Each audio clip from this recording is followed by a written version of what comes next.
Saudara-saudari, marilah kita mendengarkan renungan dengan judul Santo Yudas dan Santo Simon yang berdasarkan pada Injil Lukas bab 6 ayat 13 sampai 15. Ketika hari siang, ia memanggil murid-muridnya kepadanya, lalu memilih di antara mereka 12 orang yang disebutnya rasul: Simon Petrus, Andreas, Yakobus dan Yohanes, Filipus dan Bartolomeus, Matius dan Thomas, Yakobus anak Alfius, Simon, Yudas anak Yakobus, dan Yudas Iskariot.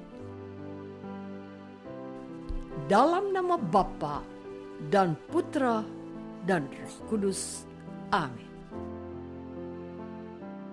Saudara-saudari terkasih dalam nama Tuhan Yesus Kristus, hari ini Gereja Kudus merayakan pesta Santo Simon yang disebut orang Selot dan Santo Yudas anak Yakobus. Catatan tertulis dalam Injil tentang kedua orang ini tidak ada kecuali disebut begitu saja dalam pewartaan dan tulisan para pengarang Injil. Simon ini dibedakan dari Petrus, murid yang menyangkal Yesus sebanyak 3 kali. Dia adalah orang Kanaan yang namanya berarti orang yang rajin dan penuh semangat. Sedangkan Santo Yudas anak Yakobus dibedakan dari Yudas anak Iskariot yang dalam catat Injil hari ini adalah orang yang kemudian mengkhianati Yesus. Yudas oleh penginjil Markus dan Matius disebut sebagai Tadeus.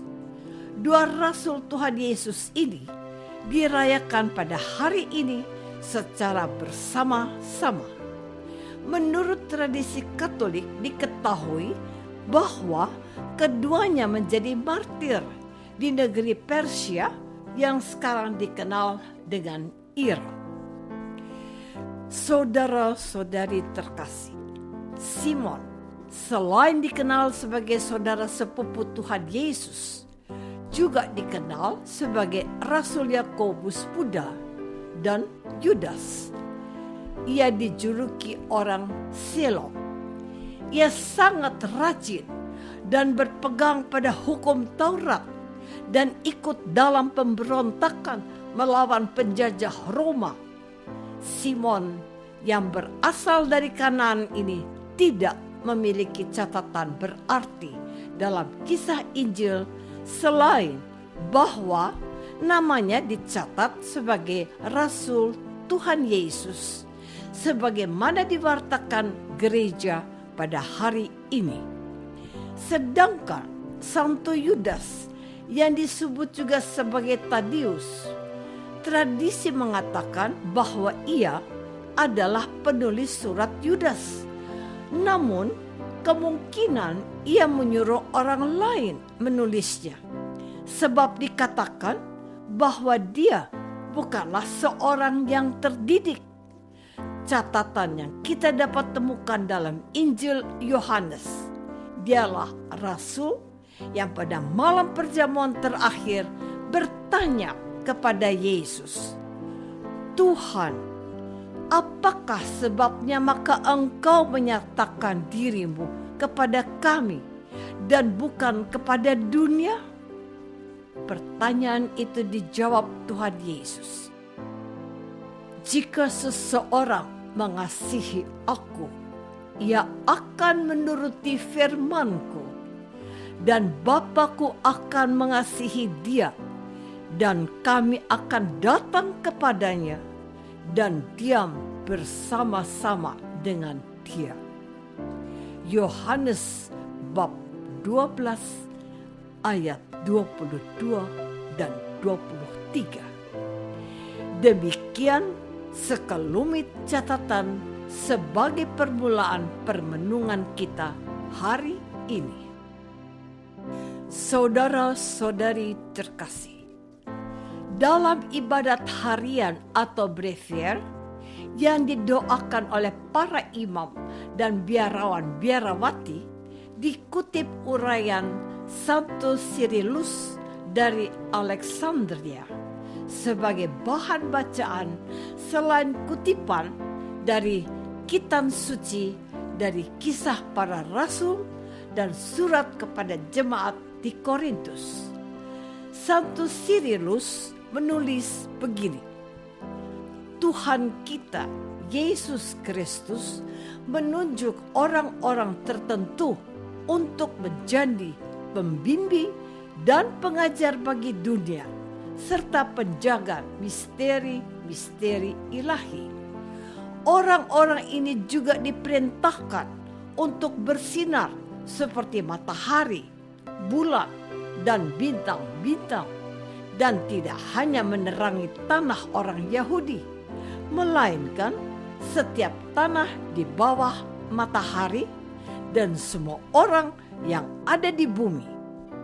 Jangan ada orang yang mengambil kehormatan ini untuk dirinya sendiri, tetapi setiap orang dipanggil oleh Kristus.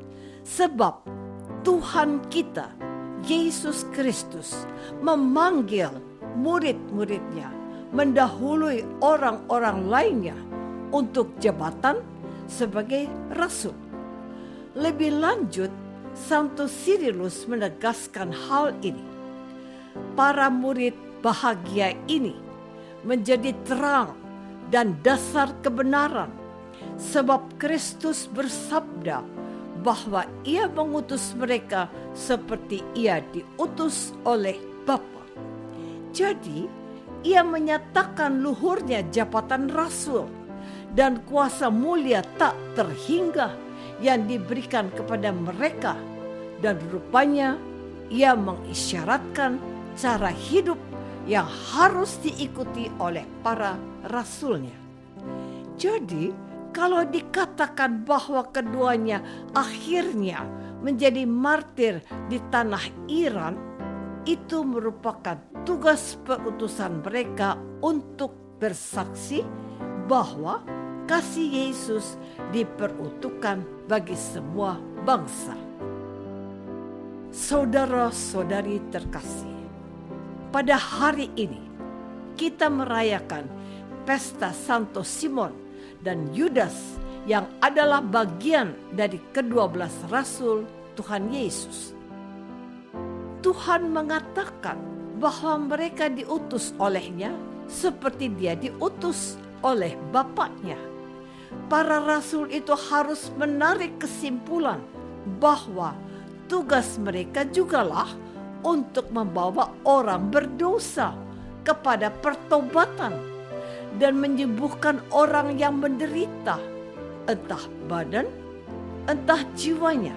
Dan dalam segala perbuatan mereka tidak boleh mencari kepentingannya sendiri, melainkan kehendak Dia yang telah mengutusnya, yaitu bahwa ajaran Yesus sudah menjadi ajaran mereka, sehingga yang mendengarkannya mendengarkan Tuhan sendiri yang bersabda dan menyatakan kehendak dan kemurahan hatinya. Tidak banyak yang bisa kita petik dari kutipan Injil hari ini. Namun, dari pengalaman para pendahulu kita harus mulai menyadari untuk apa kita dipilih dan kita percaya kepada Tuhan Yesus serta menerima Dia sebagai juru selamat kita. Kita diundang untuk mau belajar dari para rasul, siap diutus kemanapun Tuhan menghendaki, menyatakan kehendak Allah yang mengasihi semua orang dan bukan untuk memegahkan kepentingan diri sendiri.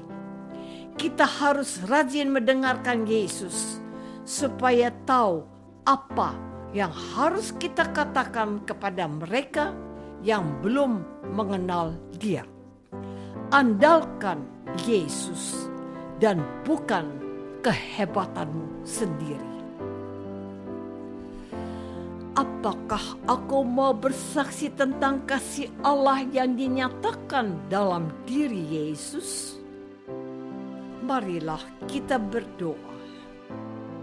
Bapa yang Maha Baik, berilah kami kerajinan dan semangat Rasul Simon dan Yudas.